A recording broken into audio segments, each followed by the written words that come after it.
जी viewers, welcome back healthy morning. अच्छा जी, अब हम चलेंगे टिप की तरफ और आज की टिप जो है वो बहुत ज़्यादा इम्पॉर्टेंट है। चलें, let's not waste time, let's go towards the tip.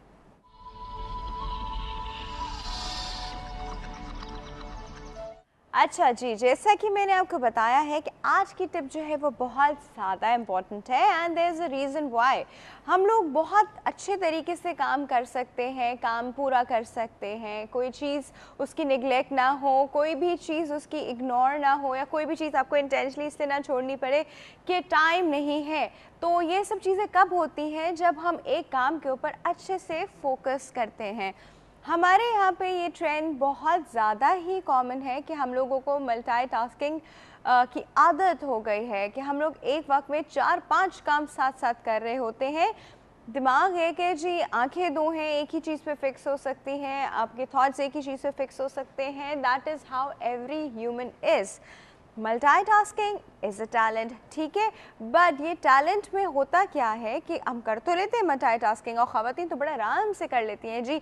एक हाथ से खाना भी बन रहा है तो एक हाथ से बच्चा भी संभल रहा है, तो एक हाथ से फ़ोन भी उन्होंने अटेंड किया हुआ है, तो एक हाथ से उनकी सफाइयाँ भी चल रही हैं, पता नहीं हाथ दो हैं लेकिन काम 5-6 हो रहे होते हैं। इसी तरह मर्द हजरात वो जी फ़ोन पे भी लगे हुए, ऑफिस में वो फाइल भी सामने खुली हुई है, जो इंटरनेट पे भी कुछ हो रहा है तो जी वहाँ पे उससे भी बात हो रही है, तो ये 4-5 उनके भी काम साथ साथ। तो अब होता क्या है कि ये सब चीज़ें हो तो जाती हैं, फॉर श्योर हो जाती हैं, हर कोई मैनेज कर पाता है, बट ये करना कि उन सब चीज़ों को पूरे भरपूर उनके तरीके से करना इज़ अ टैलेंट। इसको कहते हैं multitasking, which is not recommended. क्यों? क्योंकि मल्टीटास्किंग में एक तो आपकी एफिशिएंसी कम होती है, वन, दूसरा कॉम्प्लिकेशंस ज़्यादा खड़ी हो सकती हैं, सामने आ सकती हैं, तीसरा यू कैन गो क्रेजी, आपका दिमाग पागल हो सकता है इन कामों के बीच में। तो इन सब चीज़ों को ख़त्म करने के लिए आपको एट वन पॉइंट एक काम करना होता है, लेकिन उस वन पॉइंट एक काम करने के लिए टाइम मैनेज करना बहुत ज़्यादा ज़रूरी है। अब वो हम कैसे करेंगे? अब वो हम ऐसे करेंगे कि सबसे पहले हमारे पास होनी चाहिए हमारी to do list. To do list क्या चीज़ होती है? टू डू लिस्ट एक वो चीज़ होती है जो हर इंसान को बनानी चाहिए कि आज के दिन में ये काम है उसके, ठीक है, ये उसकी टू डू लिस्ट बन गई। उस टू डू लिस्ट के बाद एक नोटबुक हमेशा उसके पास होनी चाहिए। क्यों? क्योंकि यू नेवर नो कि अगर मुझे भी ये काम यहाँ लिखना था और मुझे भी मैंने आधा घंटा इस चीज़ को दिया हुआ था, ऑल ऑफ अ सडन कोई दूसरा काम मुझे याद आ गया है, किसी ने आके मुझे बता दिया, so that I don't forget it, मुझे याद रहे, मैंने फ़ौरन से नोटबुक में लिख लिया, जैसे ही मेरे पास टाइम मैनेज होगा मैं वो काम कर लूँगी। तो नोटबुक होना और टू डू लिस्ट होना दो इंतहाई कंपलसरी चीज़ें। इसके बाद क्या चीज़ सबसे ज़्यादा इम्पॉर्टेंट है, वो ये है कि आपने अपने टाइम को ब्लॉक्स में डिस्ट्रीब्यूट कर दिया। ब्लॉक्स में डिस्ट्रीब्यूट करने का मतलब ये है कि आपने टाइम स्लॉट्स दे दिए चीज़ों को कि आधा घंटा इसका, 15 मिनट इसके, आधा घंटा इसका, 2 घंटे इसके, 3 घंटे इसके, ये टाइम स्लॉट्स हैं जिनको हम टाइम ब्लॉक्स कहते हैं।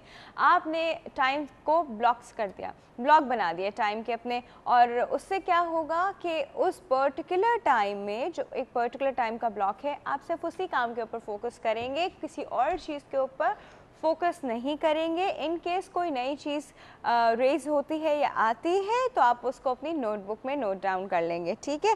उसके बाद सबसे इम्पॉर्टेंट चीज़ है कि जब आप उस पर्टिकुलर चीज़ पे काम कर रहे हों, जैसे कि मुझे ये टेबल साफ़ करनी है और मेरे पास सिर्फ 1 मिनट है, मतलब I am just giving a very general example जो मेरे सामने है, तो मैं उस 1 मिनट में सिर्फ इस टेबल को फोकस करूँगी, मैं सोफ़े को फोकस नहीं करूँगी, मैं सामने उधर फोकस नहीं करूँगी, मैं उधर फोकस नहीं करूँगी, मैं सिर्फ टेबल को फोकस करूँगी। And this is what you call focusing and getting rid of all the distraction. जो आपकी सराउंडिंग में डिस्ट्रैक्शंस हैं, ये सब चीज़ें डिस्ट्रैक्शन होंगी, तब ट्रीट देम एज डिस्ट्रैक्शन। जिस चीज़ पे आप काम कर रहे हैं only focus on that.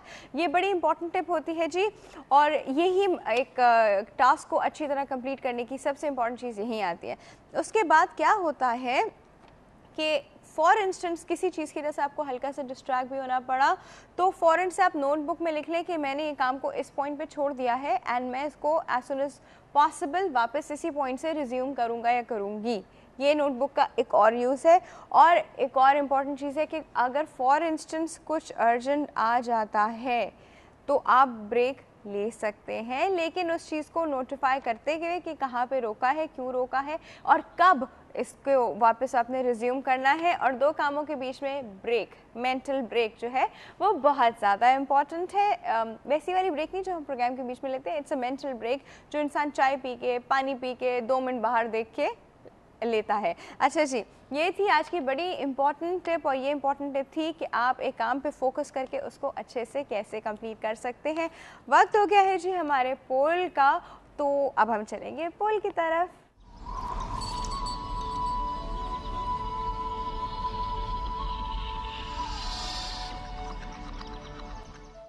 Ji viewers, आज का हमारा जो पोल का सवाल है, सिंस आज हम बात कर रहे हैं अडॉप्शन पे, और अडॉप्शन का ऑप्शन क्यों हमारी लाइफ में आना चाहिए उस पर भी बात की जाएगी। अच्छा चलिए, अडॉप्शन का इरादा तो बन गया, बहुत अच्छी बात है, लेकिन अगर हमने कोई बेबी अडॉप्ट करना ही है तो क्या वो बेबी आप मेल बेबी अडॉप्ट करेंगे या फीमेल बेबी अडॉप्ट करेंगे? और ये आपकी अपनी चॉइस है, आपके अपने बेबी तो है नहीं, आपने अडॉप्ट करना है, व्हाट वुड यू प्रेफर?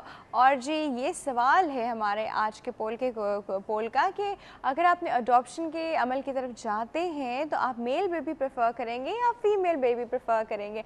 ये जवाब जी हमने कुछ लोगों से लिया है, चल के उनका जवाब सुनते हैं।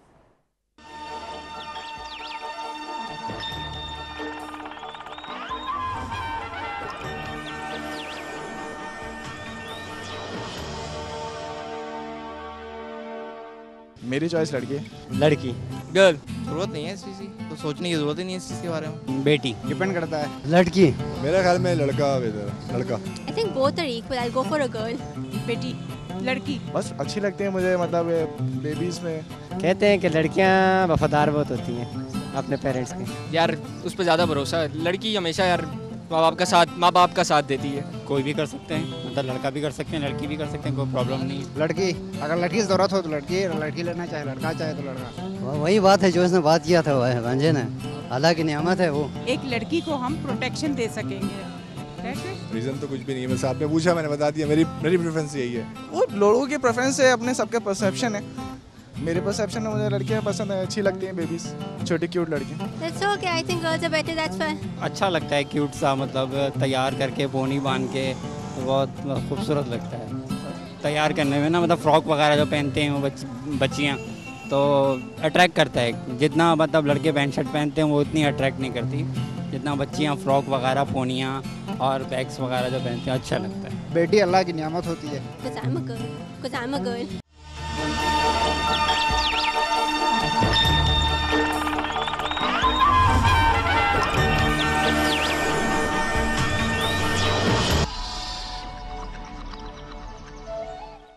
अच्छा जी व्यूअर्स, अब आप लोग हमें बताएंगे कि आप जो हमारा पोल का आज का सवाल है कि जब हम बेबी अडॉप्ट करने जाते हैं तो क्या ऑप्शन हम लोग को ज़्यादा सूट करता है? अच्छा वैसे बाय द वे इसमें कोई मेल फीमेल का लोगों को होना नहीं चाहिए, क्योंकि आपका अपना बच्चा तो नहीं होता। जब अपना बच्चा होता है तो लोगों को बहुत वो होती है, जो जिस तरह हमारे माशरे में, again I am not in favour of that, मैं फेवर में नहीं हूँ, लेकिन हमारे माशरे में चीज़ चल रही है, इस वजह से इस पर बात की जा रही है कि they prefer male baby, but जब अडॉप्शन करनी होती है तो मेल या फीमेल, इससे क्या फ़र्क पड़ता है जी? एक बच्चा ही लाना है ना घर में, एक रौनक ही लानी है, एक ऐसी जैसे कहते हैं ना, सवाब कमाने की मशीन कह सकते हैं हम इसको। तो व्यूअर्स, इसका जवाब आप लोग हमें ईमेल करके भी देंगे और फ़ोन लाइन पे भी देंगे, क्योंकि फ़ोन अभी हमारे एक छोटे से ब्रेक के बाद जो है वो ओपन हो जाएंगी फ़ोन लाइन्स हमारी, तब हम आपसे डायरेक्टली बात करेंगे। वक्त हो गया जी एक छोटे से ब्रेक का।